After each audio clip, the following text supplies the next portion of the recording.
Yeah. White light. What is up everyone, Talon here, and welcome back to the channel. Today's video is going to be a little bit of a weird one that, oddly enough, I have like a legitimate script written out for. It's actually two-sided, and it's something that I need to stick to because I have an hour and a half worth of footage before starting to record this. So I have a lot to go through, but I'm not going to spend a whole lot of time, rambling, because that's one of the few things I'm really good at. But let's get right into it. So the weirdest thing about this replica is there's not a whole lot of information about it. It was released later end of 2022, so it's been around for a little over a year at this point, and there's very little videos made on it. Now, in an upcoming video, I'm going to talk about a GoPro option, and we're seeing the entry level for media or for any type of content for airsoft way easier than it has been within the last several years, and it's just going to continue to be easier for us as the airsoft community to make content. So the fact that there's not a lot of content about this replica in particular is a little concerning. The little bit of media that I've been able to see on YouTube has typically been from sponsored players or from actual airsoft retailers. So luckily enough, I am neither one of those, so hopefully you'll be able to get at least some information from a semi-unbiased point of view.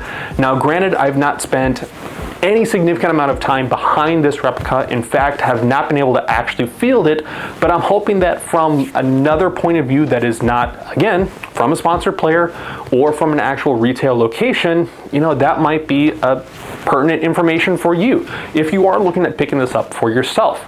The only other bits of information I've been able to see are, general Instagram repostings from a couple of retailers or from a couple of people that have been using it, like Alphonse or Jet the Desert Fox.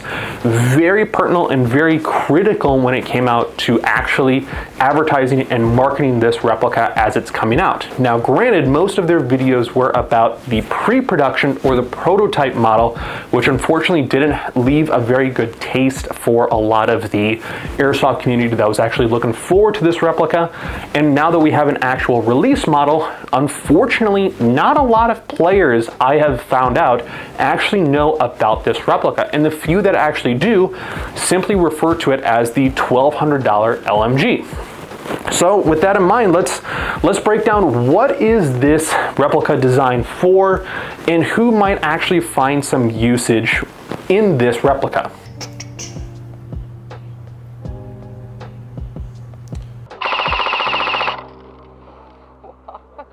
What is this thing?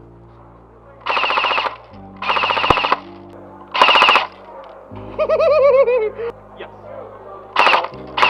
And here's the other.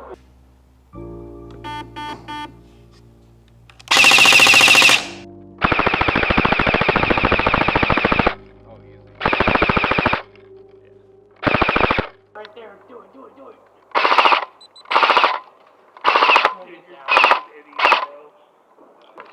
Right where they were hiding in the bushes. Maybe like the top of the boat.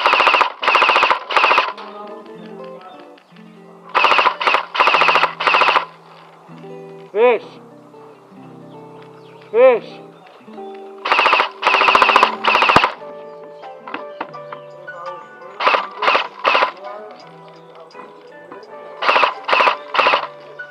So I'll be honest, what I'm trying to do is I'm trying to stay away from the name of the replica because it's kind of that militarized kind of no-no space. Essentially, I'm just trying to figure out what YouTube might like. So after showing that awesome B-roll, the Eliteforce MG4 is based off of an actual real-world LMG, by no surprise. So one of the things that I did was I actually had a very rare opportunity. I had access to not only one MG4 replica from the Airsoft headquarters, a previous place of employment that I worked at, and did some successful YouTube content, creating media around Airsoft replicas and doing reviews like this, since have separated and I have no more ties to it. So of course I was able to kind of worm my way into the headquarters again in order to get a closer look at that MG4. Now, a little fun fact, that replica is pre-owned and is actually signed by Alphonse. So for whatever reason, a player wanted to trade that in for something, right? And so the airsoft headquarters had it. I just had to get a closer look. I also had the ability to look at a second MG4, which, friend of the channel's, was at Black Ops Airsoft, an outdoor field local to the southern Wisconsin area. And I looked over it for a day, did not get any play time behind it. I wish that I could have, but I just hung out with it in the Chrono area. I walked around to a couple players in the staging area, just asking if they wanted to shoot it. A lot of people said no.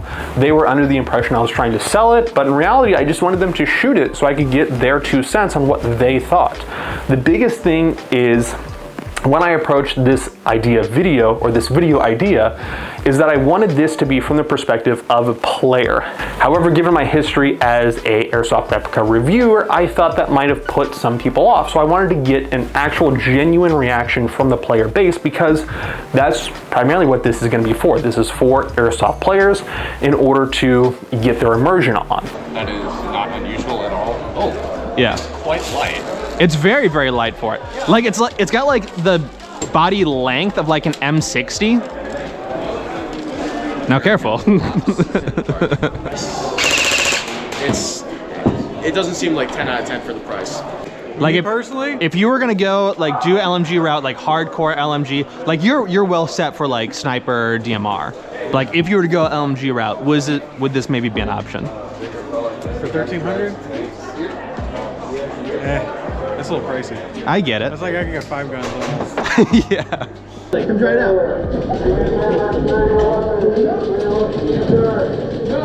Man, this thing is sick. Yeah. What is it, like 1300, right? 1400? 1300. So 1200 to 1300. This thing is really light too. Yeah.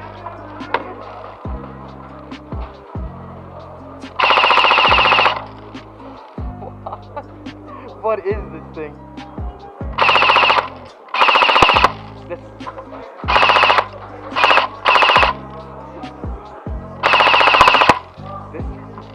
That's nice. That's actually really, really nice. I like that a lot. Awesome. Thank you for letting me shoot it. Alright. Yeah. Nothing. Oh, dude. Or is that the... That thing's light as shit. No, so they don't have like a feather. I already did it. Yeah, I held it in there. So there's like no featherweight or heavyweight. It's just as is. They've only got this model here. I mean, compared to the, not much of a difference. I don't think there's much of a difference. I'm gonna be honest. Is the bipod metal or is it plastic? This one's metal. Nice. So the biggest thing you're going to notice if you pick up this MG4 is the overall weight of this replica. Now, I couldn't tell you what the actual MG4 weighs. I'm sure a quick Google search probably could have told me, but I'm not interested in the real one. I only care about the airsoft one as of right now. The actual airsoft replica is currently weighing in roughly at 9¼ pounds or 4,100 grams.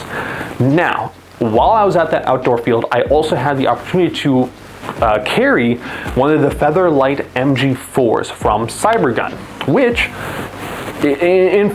infamously is designed, featherweight in the name, in the title, is designed to be a significantly wider weight option for a light machine gun option for those beginner players. Also utilizes standard version 2 gearboxes, but that's a separate thing. Now, the MG4, when I had the MG4 in one hand and the featherweight in one hand, the weight was negligible. Part of that is due to the fact that the MG4, even the real one, is utilizing a lot of polymer furniture. Now, Eliteforce making this pretty accessible for a lot of players within the player base. Let's be honest, players are not super fit or not super athletic for the range of player base. You know, has athletic and non-athletic players. But I think if we were to maybe slide the majority over on one end, I probably would put the majority of airsoft player base in the non-athletic category, right? Not fat bodies, but just not athletic. So I think Eliteforce did a phenomenal job by making this really accessible for the general player base. They made some sacrifices to the body. the overall body is made of a polymer material. And I mean the body, I mean the receiver. Now I'm gonna name off the stuff that is polymer. So the receiver, the stock, the pistol grip, the handguard, the magazine, and the carry handle are polymer. Now the receiver, the carry handle, and maybe the handguard I would probably expect to be metallic in design. However, the actual metal components, other than just the external parts that I could identify, the barrel, the gas block, the charging handle, the mag latch, the top cover, the bipod, the bolts, the pins, all of the gearbox assemblies were all a very, very nice metal. So I think that the parts that could potentially be weaker or prone to breaking down are actually built up very well and are actually made from a very good material base. I think that a lot of these current manufacturers are good or are getting better at identifying where some of the weight could get saved when they make some of these replicas. And part of that is due to the fact that a lot of these materials are actually significantly better made. You're right? Here's another example. The competition series of Eliteforce SD6s, a very, very not awesome polymer when it comes to the upper and lower receiver. This here I have the SD6 Elite. The lower receiver is designed to be polymer, and it is a nicer polymer. The upper receiver is the metal finish. Granted, it's not steel, it's not like the real one where it's designed to handle explosions. So they were able to cut some weight where they could. And so while it's not the weight of a real MP5, it's very close, and I have some trust in being able to drop it. Now the stock here is another thing that I have questions and concerns about. But overall, if I were to just take this and start dropping around, even this handguard, significantly better compared to the competition series, right? And so I think, not just Eliteforce, but across the board, a lot of these manufacturers are getting better at identifying where the weak points are and coming up with better solutions for the player base like myself that is significantly more aggressive or just generally just want to push their replicas to the limits. Part of what I do is the long-term physical stress testing. By no means do I baby any of my replicas.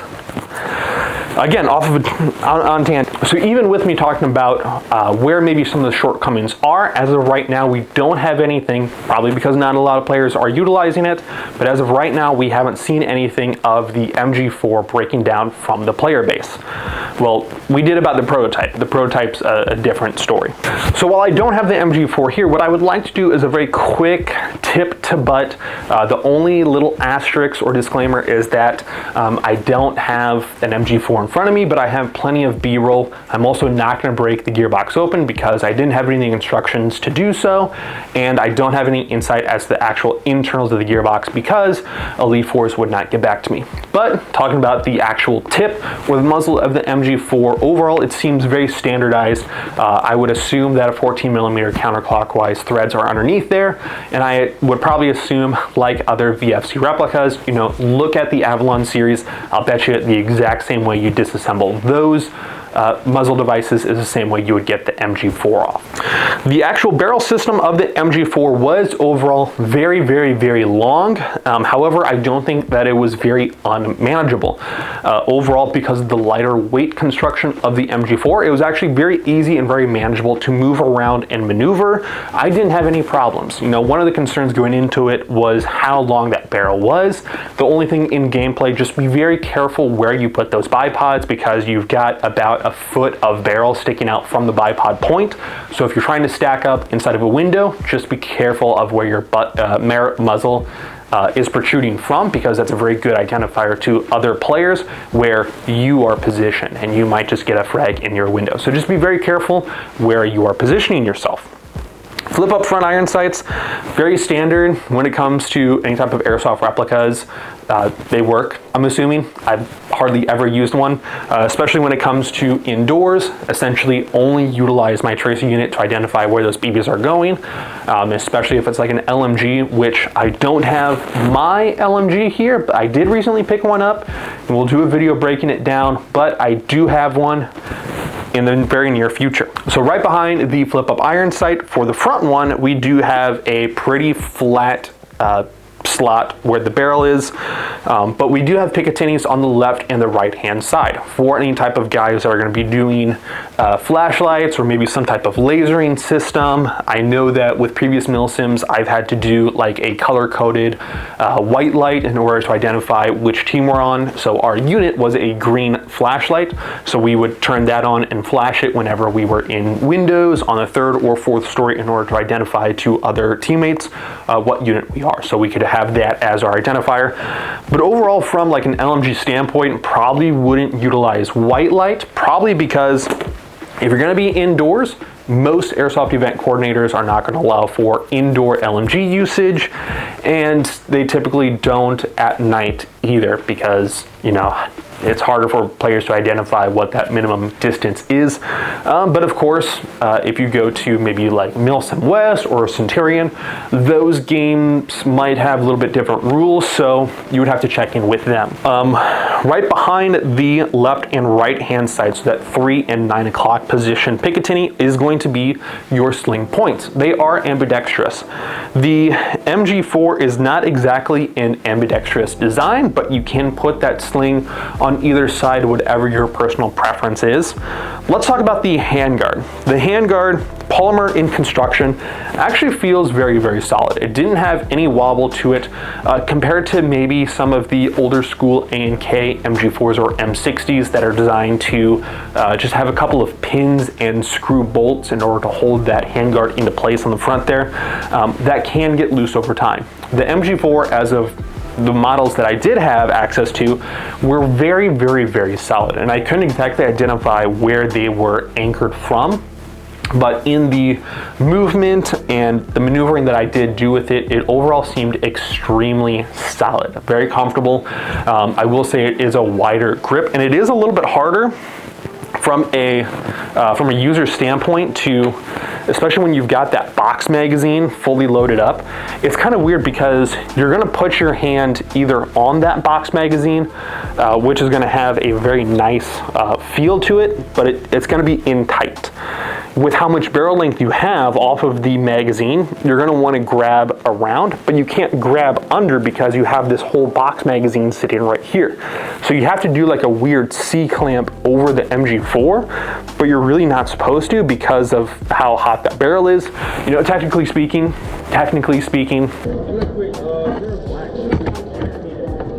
my sight protector. Oh, yeah, it's quite light. It's very, very light.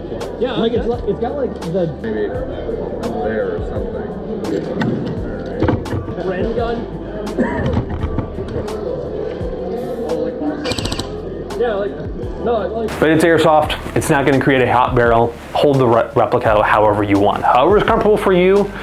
Get it figured out. I will say that you've got a bipod. The bipod overall was a very nice one compared to other bipods like the A&K 249. This one actually was pretty sick. It did have a really obnoxious pivot. If you've ever dealt with those LMG bipods, you know exactly what I mean. This one is no different. You would. Now I can appreciate with the MG4 how when you flip that bipod down, it can sag backwards. You have on that pin, you have a little bit of movement back and forth in order to ride the replica back and forth on a windowsill, compared to like the 249 where you have either closed or on that 90 degree, which means as you're applying pressure forwards, maybe trying to get the replica downwards or even upwards, that's creating more stress and can potentially break that bipod. The MG4 has that flex, so you can move and pivot it around. I will say that the MG4 does have left and right pivot as well. I forget exactly what the angle is as far as allocated movement left and right, but it does have that. So I thought that that was pretty sick. I can't tell you exactly how much wear and tear it can take, but I would assume that it can last a little bit longer, especially since you're spending that much on a replica. Working our way backwards towards the receiver, we do have that hinge, which is going to be for a barrel disassembly or a barrel breakdown, which I am told does not work. That was one of the questions I was going to try to ask Eliteforce, did not actually get to it. Now the carry handle is not my favorite point. It's kind of nice where it's hinged and you can lock it downwards, and I would honestly probably leave it downwards. You can lock it upwards to carry it around. It can knock and can interfere with some of your carry options. On the MG4 that I was borrowing, I did have a zoom camera, the Brain Exploder reverse and zoom camera. So the carry handle wasn't able to fully deploy because they carry the zoom camera setup that I had sitting right there. So I wasn't able to utilize it. After taking the Brain Exploder mount off and trying to utilize it and just kind of figuring out the way that the magazines sit on the left-hand side versus the carry handle, which orientates on the right-hand side, it sags the entire rifle or the entire replica at an angle, which if you're carrying it by the carry handle shouldn't be a big concern, but it's a little weird, it's a little awkward. You kind of feel like the rifle is gonna fall off or swing away when you pick it up. So I was not a huge fan of that. The replica that I had at the Black Ops field did have a sling, so I used the sling pretty much for the entire extent, or I picked it up with two hands. You know, I was picking it up. Ooh, all right, let's go test this out. Working our way backwards to the top of the receiver, we do have our rear flip-up iron sight. Again, pretty standard flip-up rear iron sight. I will say, looking at the Wikipedia pages and kind of looking at a couple of other sources, the standard MG4E, which I believe is what this is designed off of, again, didn't have any type of confirmation because Eliteforce went and talked to me. That is not the standard rear iron sight. That is an HK type of rear iron sight. I think is like a spare from the 416A5s that Eliteforce might have had or VFC might have had.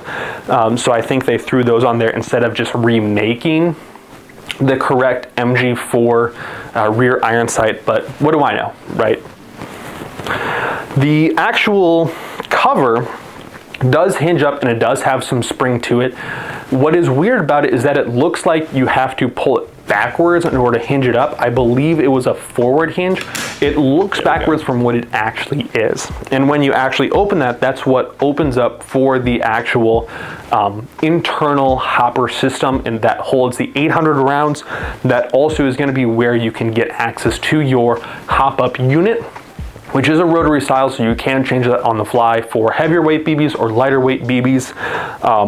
And while that hinge is open, that also gives you access in order to insert the external magazine. I'm being careful how I say that external magazine part. Now you close that down, you don't need like a slap with the 249 or the M60. You can just let it down and then just give it a gentle press downwards. It's pretty nice. I do like how they have it machined really well. The external magazine is really nice compared to like the M60 or other 249 type of magazines. This one is pretty special. So I was kind of geeking out about that internal feed reservoir, which is helical in design compared to maybe some wheel design, kind of like a pinion gear or a sector gear that just is sized for 6mm. The helical design seems like it does a better job with not overstressing and potentially does a nicer job with continuous feeding of the BBs up into that wire feed system. Now, from what I've been told, or from what I've been able to research from both the Evic and Alphonse videos, which excellent resources, not a whole lot of other people are making videos about the MG4, it looks like it has its own proprietary hop-up unit system. So I know with most LMG players, they're going to want to have a level of aftermarket compatibility. I would assume that that is 100% proprietary. Again, not 100% because no one will talk to me. No iPro?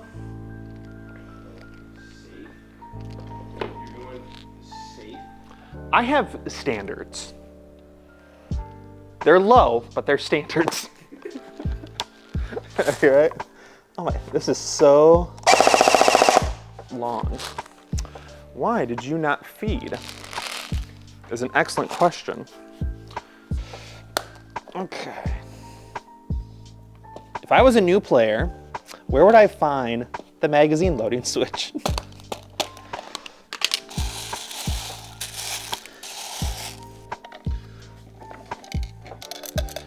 Okay, they've got a cool little system right here where it's like a little spinny spiral noodle that I'm assuming is supposed to spin. As to why it's not spinning, I'm a little perplexed.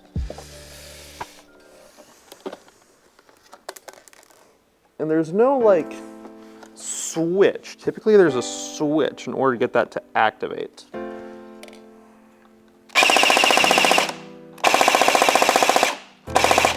We can see here.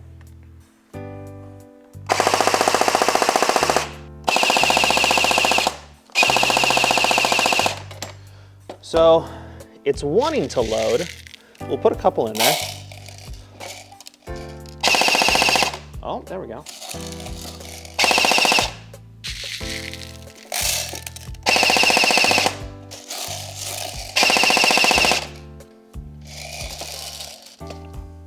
Okay, we've got BBs low now. All right. All right, it took quite a bit in order to get the BBs actually up and into the magwell. Or not magwell, but into the follower.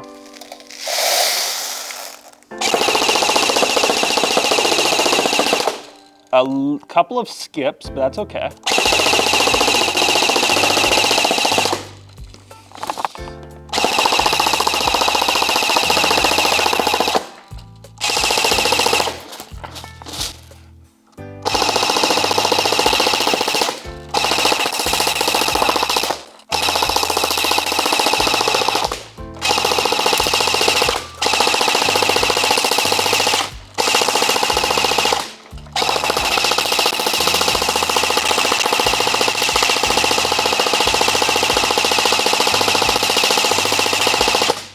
Overall, it's been feeding very consistently, like a skip every once in a while, but I'm actually very surprised at how well it's feeding.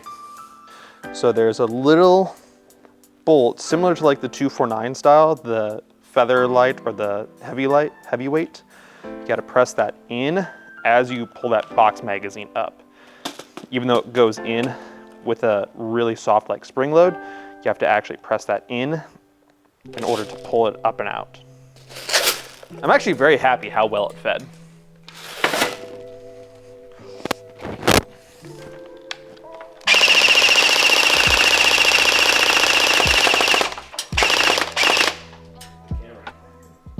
Like the lens or the body? I think you hit the gimbal. Okay, well, I'm gonna be your body.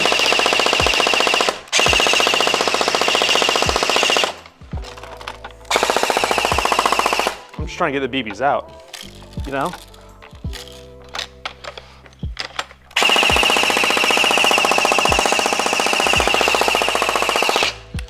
Okay, well, there's just some BB stuck in there, I guess. So 393. 206, that doesn't seem very accurate. 393. We're gonna do one final one. 394. All right, that seems pretty good. The actual contacts for the magazine, the box magazine itself, very innovative compared to other models of other drum magazines where you would oftentimes have to put a battery inside of that magazine or even have a source of AA's or even a secondary nickel metal hydride and then work off of a press button or even a the flash magazine style, right? The fact that it can still run automatically as you shoot, you know, that is pretty incredible. That as I'm pulling the trigger on the replica, that automatically is cueing the magazine to start feeding. Other replicas, I would have to manually wind, either with a wire flash magazine style or with a button that works off of its own mechanical system, or with, I think it was the G&G replicas that were sound or audio operated and was supposed to work off of the sound of the replica firing, that it would actually turn that internal feeder system on and start to feed BBs into your LMG. You know, it just works in tandem with the trigger pulls, which I think is pretty cool. Now, on the other side of things, when we're introducing more things that could go wrong, something that has not been standardized as far as a production replica with other replicas, that does tend to induce more issues because it's not had the years of usage and to getting fine-tuned, if that makes sense, right? And when it comes to the magazine, I'm an even bigger fan of the price point. One of the things with the box magazine is that it is $90 for replacements or backup magazines, right? It's incredible. We already have the convenience of 4,000 rounds, and let's say we run out of BBs. Instead of having to crack that top open, which is a pain in the butt, by the way, instead of cracking that top open and pouring the bottle of BBs in, we can kind of more accurately replicate a reload on the MG4 by cracking the top open, opening in like a latch on that magazine, pouring the BBs into, almost like we're feeding it extra links into that magazine in order to feed up into. Or you can do like a total Chad move and you could have a second box magazine in your backpack, and as soon as you run out, you do a full hinge open, remove that magazine, removing that follower, giving that empty one to your battle buddy pulls your full one from your backpack, you load that up as he's putting the empty one in your backpack, and you're ripping and rolling ready to go in no time, right? If you want to do that, or you want to just go the safer route, pop that top latch, pour the bottle of BBs in, and then shut everything up, you're free to do that as well. I like the flexibility that they have done with those magazines. Now, one quick note, if we flip the MG4 over, we do have that charging handle, which is hinged, by the way. Very nice, very convenient that it's hinged out of our way, but it is a little bit of a pain in the butt that when you go and rack that charging handle, like I know a lot of players are going to do, it does pop open on the very bottom of that replica, a wiring harness where that box magazine wiring system is hidden. So I don't know if it's every replica, but it was on the 2 replicas that I had access to, which is a little annoying. I wish that probably wasn't something that they were able to introduce, and I hope that that's not a standard feature, because it seems kind of a weird feature if it is intended to be a feature. Going down to the motor grip, well, actually not the motor grip, but the pistol grip. Pretty standard pistol grip, pretty smooth, pretty comfortable feeling. I do like the fact that it was kind of a little bit more aggressive of a grip, so you could get your elbow tucked in a little bit more compared to maybe some other LMGs where naturally you're going to find that your elbow is going to stick out as you carry that LMG. This one, I felt that I could get my elbow down and still have a pretty comfortable grip on that pistol grip. Now, bringing up the back of the MG4, we do have the stock system. Now, typical with HK style of stocks, it does hinge and fold out of the way, which I think overall is a kind of comical design, either off of the real one or off of this replica, because when we hinge it, I assume that for the hinge design, it's designed to save space and make transport and logistics a little bit easier to manage. However, that stock system is, I think overall, I think it was 10 inches in length, maybe it was 9 inches. So getting that out of the way when our overall rifle length base is like this, I'm not even in frame. Like this here is my Mark 18, right? And this is still even shorter compared to the MG4, right? So the fact that our stock was able to hinge out of the way and we still had a lot of rifle, kind of comical that it's hinged to save space because it's so large that you can't really save space because it's so big. I just thought that that was funny. Now, when we fold that stock out of the way, it does give us access to the very back of the stock system, which, when I did a quick overlook, it did look like I could get access to the back of the spring in order to either change velocity higher or lower. And I did get confirmed that when I was looking at the EVIC overview video where they did have the disassembly. For the life of me, I couldn't figure out how to get that back plate off, and I struggled with it quite a bit before I gave up. We're gonna need some Allen bolts. Or screws. We're gonna need some Allen screws. Who is Allen and why are these his screws?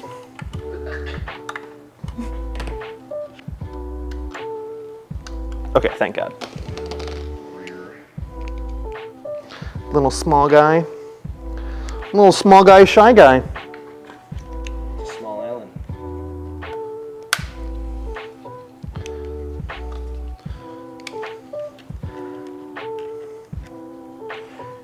Looking at this, I'm a little perplexed as to if I take this out, theoretically getting access to the back of the gearbox in order to change the spring out. What else do I need to do? I don't feel like I should have to hit that out since it's like directly in line with this Allen screw. But like this back plate is also on here really solid. I don't know how else to get to the quick change, the spring. The two Allen screws on the bottom. Okay. I don't feel like that got me anywhere. And that is super disappointing. Dang it!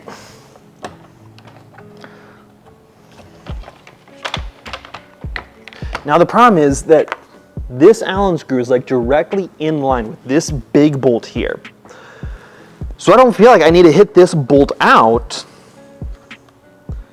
if there's like a screw directly in line with it. Does that make sense? No. Like you can't have like a bolt and another bolt intersect into each other. I mean, you could, but the odds of perfectly aligning this bolt to be able to screw and interface with this bolt, very, very, very difficult. Sounds like a skill issue. You're correct. How else to get inside there? Because like I look inside there and that's definitely the back of the gearbox. I'm not liking how the stock is not 100% closing. I'm gonna be honest with you. I'm gonna be honest, Chief.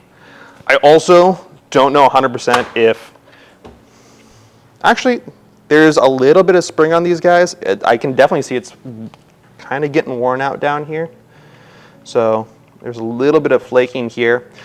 But these are essentially like key mod posts that are supposed to line up and intersect. So you come here, let me see if I can put this a little bit better.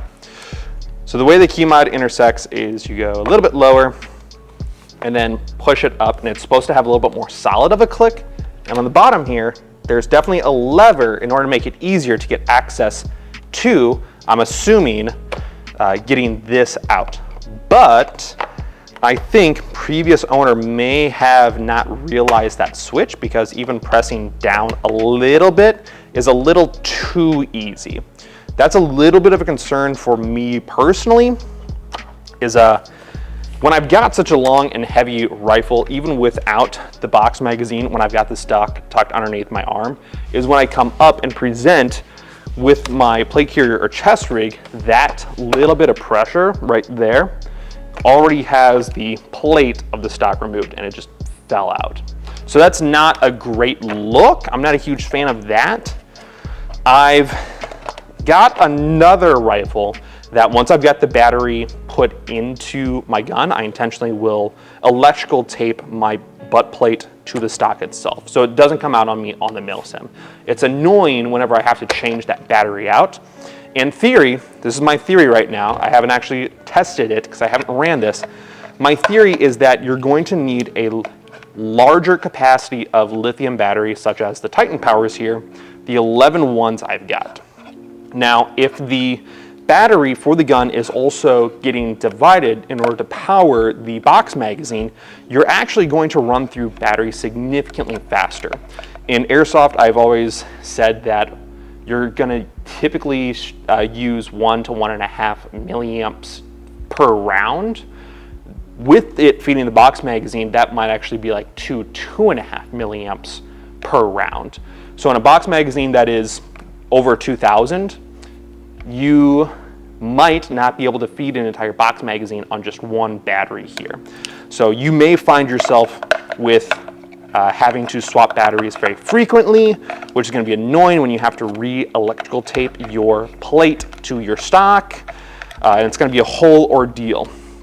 But running LMGs is always an ordeal by itself. There's nothing that's very easy, and they tend to get a lot of negative feedback from players overall.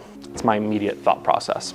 Other thoughts about the rifle in particular, I like how it feels. I like how it functions. I can appreciate how Eliteforce has put more engineering and more thought process into further development of this rifle. They have a very unique, from what I've seen from Alphonse's video, they have a very unique BB loading system. It actually doesn't go directly from the magazine into the hop-up chamber like we've had previously with 249 or M60 style of LMG guns. They instead run along the bottom of the barrel up here and then feed back up into the hop-up unit. So it recurves it and feeds it, I think similarly to like a normal V2 style of gearbox, but this is also not a standard V2 gearbox. It's a completely proprietary system, which is not itself bad. There are plenty of proprietary gearboxes that have worked plenty fine. One of the most immediate ones that come to mind is the AEG Vector. I will say that I do like the folding stock design a little bit better. I know that with previous years, VFC used to have the wire contacts on the body of the stock hinge. I've seen over time that more rust has been induced into those, and those have been failure points. So I think VFC did a solid job by leaving the wire design to be internal in the way that they designed that hinge stock, allowing it to not get pinched, or at least minimize the amount of pinching. I think is overall going to be pretty good. But our battery system is located in the back here, and for reference, I was utilizing 11.1 volt lipos because when paired with the feeding contacts on the side of the rifle system, you're going to need a higher voltage of battery, or at least a type of battery that's going to really just dump power into your wiring system. Now, a lot of these newer gearboxes are designed to handle a lot of that amperage and a lot of that energy, so we shouldn't have any type of issues. And again, haven't really heard anything as far as confirmation what can or should be utilized. And as of right now, the few people that have utilized it haven't said anything negative about it. So I'm assuming we're okay to use the Eliteforce 11.1 volt lipos, which do I have? Haha! This here is my Eliteforce 11.1 lipo. I've used it for several years. I like it, love it. Quick little plug, I like the lipo batteries they're producing. Now, trying to continue to stay on track. Having had my hands on the MG4, I thought that it felt solid, right? Even though there were sacrifices and they put different types of materials where maybe there should have been maybe more realistic materials, I still felt that the overall build quality of the replica upheld really well. And overall, the players that I were able to get to shoot it at the outdoor field overall really enjoyed it as well. Now, going back to the original start of this video, the start of this conversation that I've had with you guys, albeit it's one-sided, but we originally prompted the question, who is this for, and maybe why would they use it, right? So I think by going over all the information that we've had, I think this is definitely going to be more designed for the milsim player specifically. Now, do I think it's for the general milsim player? I don't think so. Now, when we talk about general milsim players, a lot more event coordinators have opened up their events to be more of the milsim title. But I am going to take a standpoint, and I truly don't think that a lot of these events are technically military simulations. Now, we're going to have a little bit of an asterisk right there because I really enjoy American Milsim, their series and their events. I really enjoy going to all of those events. I love how they put events on.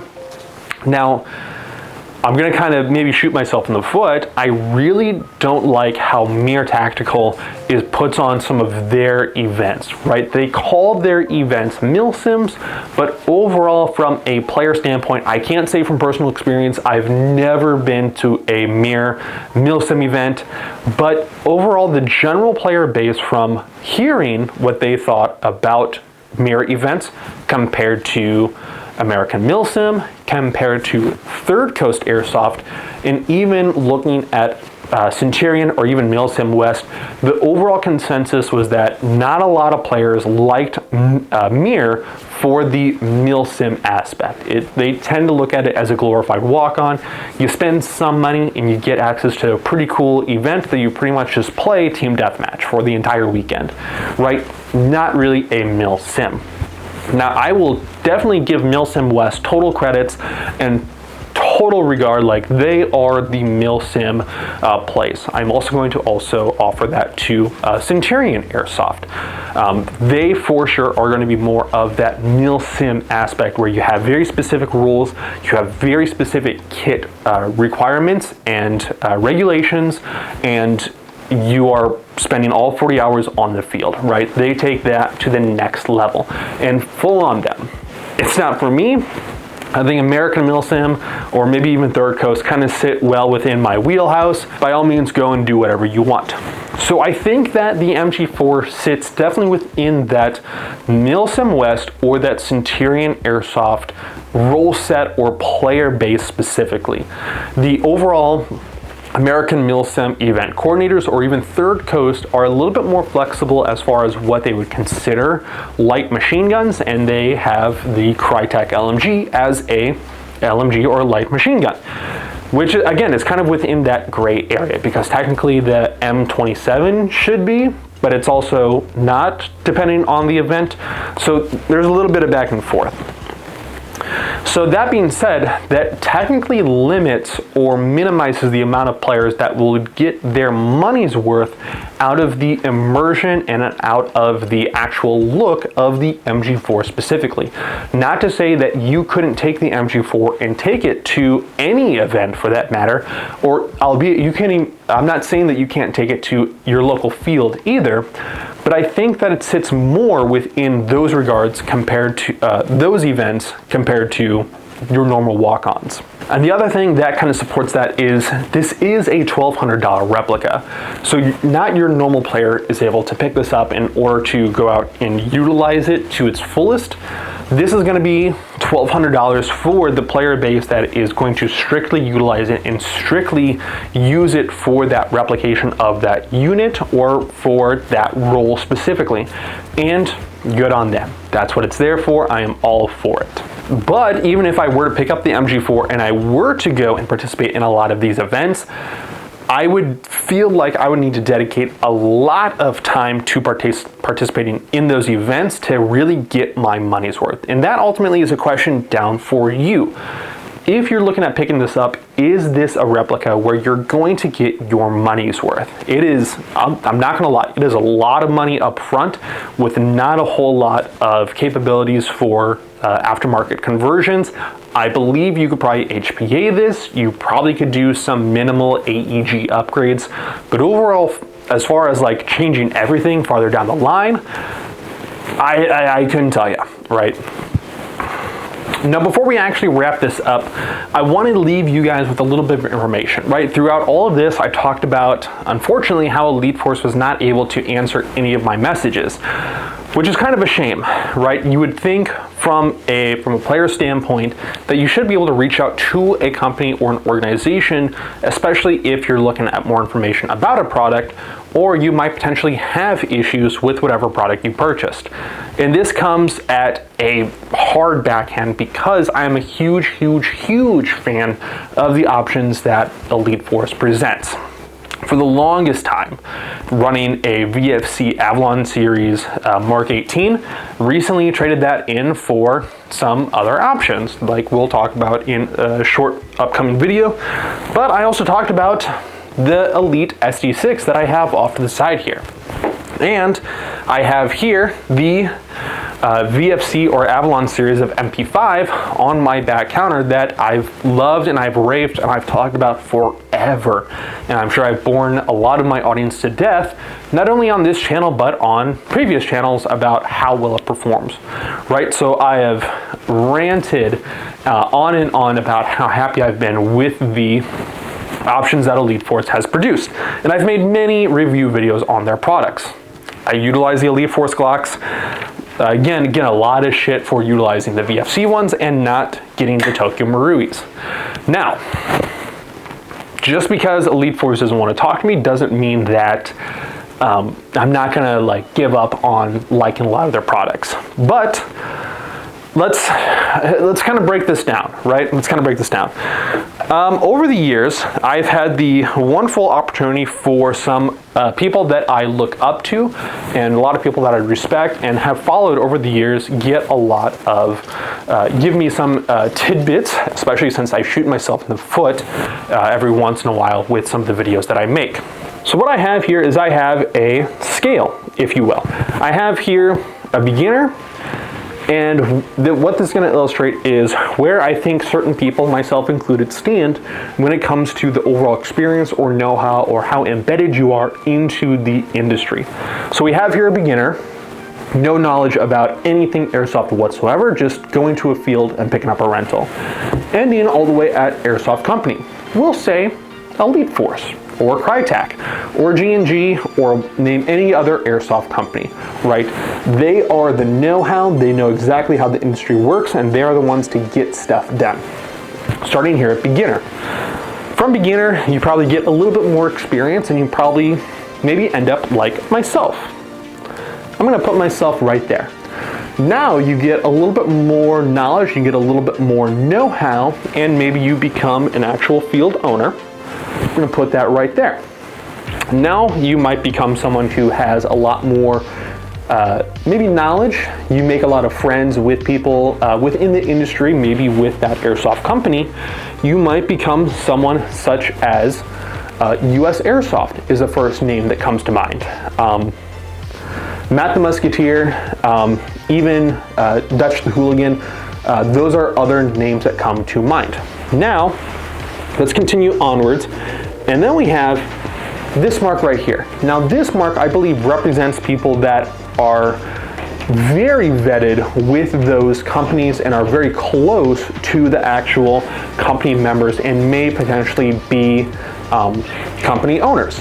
You know, let's say, for example, Jet the Desert Fox. He is a huge, huge, huge name when it comes to someone who might be embedded with the airsoft industry. Jonathan from Airsoftology is another person that I would fit inside of this right here.